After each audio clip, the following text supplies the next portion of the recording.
Turma, na atividade 9, nos diz o seguinte: Bernardo e Pedro colheram juntos 55 laranjas. Pedro colheu 4/7 da quantidade colhida por Bernardo. Quantas laranjas Pedro colheu? Aqui nós vamos representar a quantidade que o Bernardo colheu por B e a quantidade que o Pedro colheu por P. A partir desse momento, turma, que nós organizamos as informações, que vão ser os próximos passos, organizar as informações, vocês precisam traçar uma estratégia. Depois que traçar essa estratégia, você vai validar com base, na representação algébrica, ou seja, os cálculos, ele é apenas uma forma de você testar o seu raciocínio. Ele não é a finalidade total do problema. A finalidade é que você pense, criticamente na situação problema e desenvolva uma estratégia. O cálculo é só uma consequência e uma forma de validar a sua estratégia. Eu estou sempre reforçando isso para que você não se apegue ao cálculo e sem sentido nenhum, sem significado nenhum, beleza? Então aqui, uma estratégia que nós sempre estamos utilizando em todas as outras atividades, envolve equação, é reescrever essa quantidade que nós representamos por B por uma outra forma para dar uma possibilidade de criar uma relação diferente entre a quantidade do Pedro e a quantidade do Bernardo. Por exemplo, uma informação aqui é que os dois juntos coletaram 55 laranjas.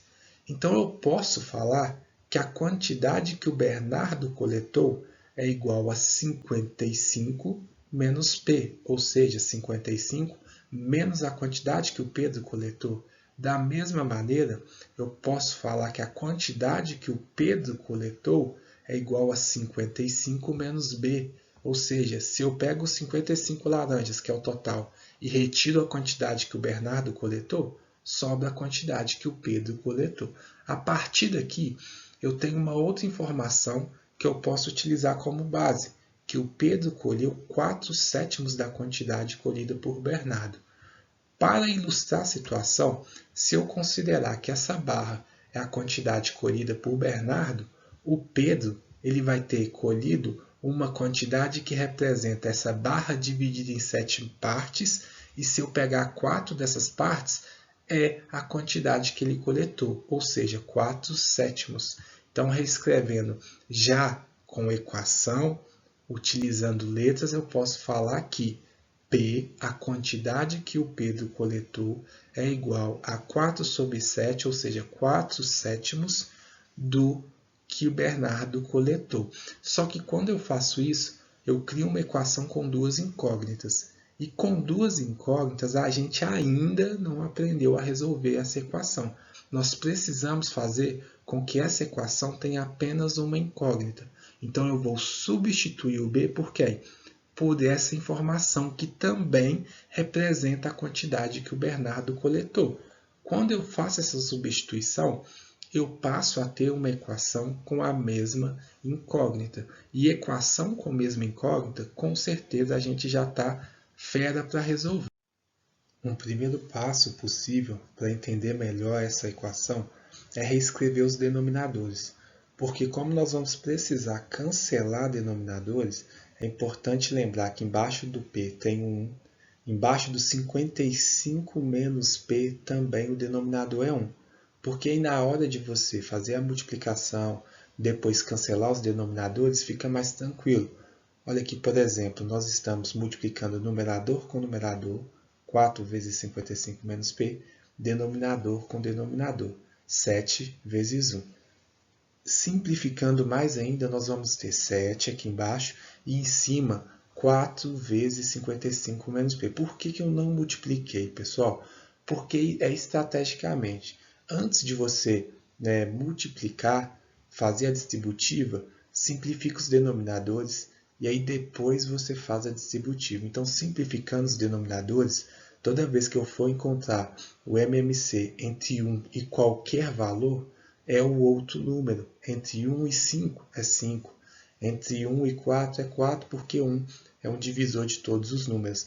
Então, aqui, reescrevendo a nossa equação, só que com todos os membros, tanto o primeiro membro quanto o segundo membro, com denominador igual a 7, eu tenho 7p sobre 7. Por que isso acontece? Aqui o denominador era 1. eu quero reescrever o denominador igual a 7, eu multipliquei por 7. O numerador era P. Como eu multipliquei o denominador por 7, eu tenho que multiplicar o numerador também. E aí, o passo para que nós possamos cancelar, turma, acontece porque, no final das contas, você multiplicou por ambos, né, 7 em ambos os lados.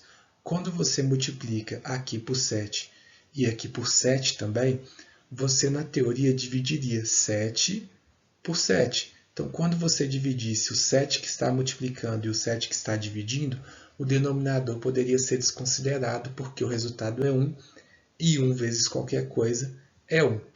Apenas tentando dar um sentido para vocês de porquê que a gente pode cancelar os denominadores. Se achou muito embolado, não tem problema. Depois você volta com mais calma e tenta entender por que esse cancelamento dos denominadores pode ser feito e por que ele é tão útil, já que agora a gente fica com uma equação sem denominadores, sem fração. Então, nós vamos ter 7p igual a 4 vezes 55 menos p. Aplicando a propriedade distributiva no segundo membro, né, que é essa segunda parte depois da igualdade, nós vamos ter 7p igual 4 vezes a primeira parcela, que é 55, e 4 vezes a segunda parcela, que é menos p. Quando eu realizo, né, esses cálculos, eu tenho 7p igual a 4 vezes 55, que é 220, mais vezes menos é menos, 4 vezes p é 4p, e aí reescrevendo a equação novamente, só que agora com 4p, que estava do lado de cá, né, subtraindo, eu escrevo pela operação inversa no primeiro termo, somando, ou seja, adicionando. A operação inversa da subtração é adição. Então, eu somo 7p mais 4p. Como eles são termos semelhantes, eu conservo a letra, que é o p, e somo os coeficientes. 7 mais 4, 11. Então, eu tenho 11p igual a 220. O 11 ele está multiplicando p. No segundo membro, caso eu vá reescrever ele para desconstruir a nossa equação, eu passo ele, né, teoricamente falando, eu reescrevo ele dividindo. Então, aqui eu vou ter um p é igual a 220 sobre 11. 220 dividido por 11. 1p é igual a 20, porque quando eu dividir 220 por 11, vai ser 20. Encontramos a quantidade, né, de laranjas que o Pedro coletou, já que nós encontramos o valor de p.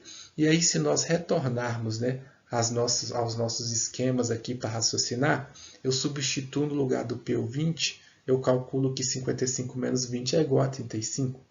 Se Bernardo coletou 35, cada uma dessas partes que nós havíamos, né, representado na fração equivale a 5. E se o Pedro pegou 5 dessas partes, ele pegou 20, assim como nós encontramos aqui. Outra forma de encontrar esse resultado é imaginando que é 55 menos 35 que o Bernardo coletou. 55 menos 35 é igual a 20 da mesma maneira. De diferentes formas, por diferentes estratégias, a gente chega numa resposta final de que Pedro colheu 20 laranjas. E retornando a essa etapa aqui, turma, eu falei o seguinte: caso você já tenha tido contato com regra de 3, você pode resolver de uma maneira diferente. E aí eu vou fazer de uma maneira aqui. Vocês podem ficar se perguntando: não, professor, mas por que você não fez dessa maneira da primeira vez? É bem mais rápido, é bem mais prático. Porém, caso você faça esse processo, você apenas pega um atalho e, se ele não fizer sentido para você, ele vai estar te impossibilitando de ter a oportunidade de compreender o porquê que acontece determinada ação. Nesse ponto, pessoal, existe a regra de 3, que nós podemos multiplicar os extremos pelos meios, por eles serem proporcionais. É o famoso multiplicar cruzado. Então, eu multiplico p vezes 7 e 1 vezes 4 vezes 55 menos p. Eu posso fazer essa multiplicação e meio que automaticamente já recai na nossa equação de uma maneira bem mais rápida, porque aqui eu multiplico apenas 7 vezes p, 4 vezes 55, 220, e 4 vezes menos p, menos 4p. Aqui, então, eu pego o menos 4p que estava no segundo membro, reescrevo ele no primeiro membro como uma operação inversa. Menos 4p eu reescrevo como mais 4P. E aí eu vou ter 7P mais 4P igual a 220. 7 mais 4, 11. 11P igual a 220. Eu posso lembrar que o 11 está multiplicando o P, e quando eu for reescrever ele no segundo membro, ele vai dividir tudo que está lá, que era 220. 220 dividido por 11, a gente encontrou que 1P é igual a 20. Novamente, o Pedro colheu 20 laranjas. Pessoal, lembrando, reforçando, não quer dizer que eu expliquei um caminho mais difícil. Quer dizer que eu dei oportunidade para vocês verem por que acontecia cada passo. E essa é uma etapa que, para você poder executar, você já tem que ter visto alguns conteúdos. E talvez você não tenha visto, não adianta você chegar aqui e fazer por fazer, sem que tenha significado para você. Beleza?